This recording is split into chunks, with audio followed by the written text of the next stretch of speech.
Hi, I'm Roy Huntington, editor of American Handgunner magazine, and welcome to Brandon's Gun Store here in scenic Joplin, Missouri. Well, the reason we're here today is because not only is Brandon my friend, but Brandon has a classic American gun store. And, you know, if you wished for it or ever wanted it, these are the kind of stores that actually have it.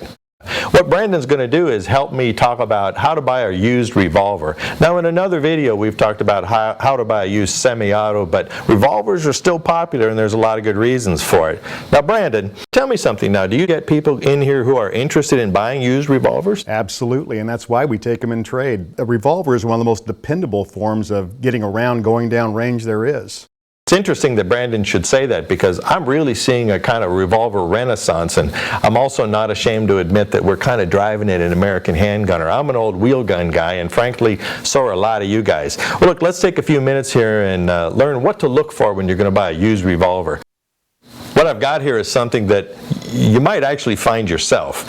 This particular one was given to me by an elderly lady whose husband had passed away, and she said, "Roy, I know you like old guns and stuff, and I want to give this to you as a present." She gave me a paper bag, and so I reached inside and I pulled this old Smith & Wesson. This is a 2-inch Smith & Wesson Model 10. At the time it was called a hand ejector, and when I first looked at it I thought, well, that's kind of a cool old gun, but when I actually started looking at it, a lot of things popped up. And well, the reason why I brought it here to Brandon's today is because it really shows the kinds of things you need to be looking for if you're going to buy a used revolver. So let's take a peek. Now, this has very early plastic franzite grips on it, which would be appropriate for the time period, but right off the bat I noticed this is not a nickel-plated finish. What this is we used to call it bumper chrome.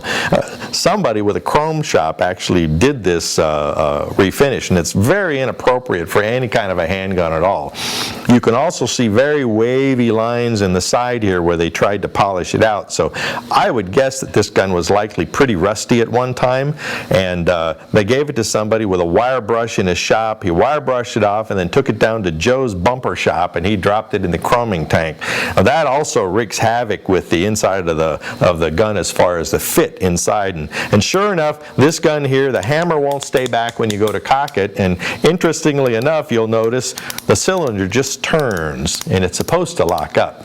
So right off the bat, you know that all the alerts should be going up on this particular gun. When you open it up and I'm looking and I see that there's some discoloration, there's some chipping, the front sight's been worn down a little bit. Overall, unless you just want a cool old gun to hang on the wall, this is something you'd want to stay far, far away from, no matter how good the price is. Now let's change speed a little bit, and right now, especially in today's world, concealed carry is very popular, and one of the most popular concealed carry guns is a Smith & Wesson J-frame or other small frame revolvers like this. This particular gun is a 340 PD, and what that is it's a lightweight frame and it's a 357 Magnum. And what's really interesting about these guns is you see a lot of them on the used gun market because people buy them, they shoot 4 or 5 rounds of 357 Magnum and they realize that really kicks hard, and then they trade them in and they buy something else. Well, see, their loss is your gain, because just because it's 357 Magnum doesn't mean you have to shoot 357 Magnum in it. And I think anyone you talk to who's been around guns will recommend 38 Special. But let's take a look at this particular gun. Right off the bat, if you look at it, you can see that it's got a set of Crimson Trace laser grips. So let's see, and yep, they work. Well, that's an advantage right there. That's just saving you a couple $100 right off the bat. This particular gun, it's got an alloy frame which is covered with a coating, so it's not blued. And this particular one's probably been carried in a pocket holster. You can see a little wear. That's not hurting a darn thing. We'll see some more wear down here. Let's look at the muzzle. And what we're looking for at the muzzle is has it been dropped? Is it deformed? I don't see really any obvious signs of abuse on this gun at all. What I see here is a gun that's been fired very little and probably carried a great deal. Let's open the cylinder up. That worked very nice and smooth. It ejects smoothly. It's safe, the action's clear. Let's try the double action, nice and smooth double action. See, now a gun like this, there's actually nothing wrong with it. A few cosmetic blemishes, but that doesn't affect the functionality of it. In my opinion, this would be a very good value depending on what the gun store owner is asking for it. A few things that you want to be careful of, just as we looked at on the old Smith & Wesson, is, watch the lockup, make sure the thing's timed correctly, make sure the trigger fires and then returns safely. see if the sights are in one piece and they're not dinged up and bent.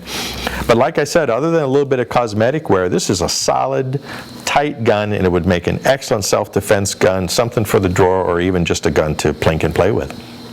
Well, you know, now this isn't a comprehensive course on how to buy a used revolver, but it did give you some ideas that when you go in a gun store and you see something in the display case, it's something for you to look at, keep your eyes open for signs of abuse, obvious cracked parts, broken sights, does the action work? And so here we kind of had two extremes. One that was, it looked pretty good, but it's really unsafe and an absolute beater. And another one, well, even though it had some cosmetic issues, was actually a rock solid gun. So take your time, learn to look at what you're seeing, understand what you're seeing, ask some questions. And remember, the guy behind the counter is actually your friend, so use the resources you have before you. So, hey, thanks a lot. I'm Roy Huntington of American Handgunner Magazine. I'll see you next time.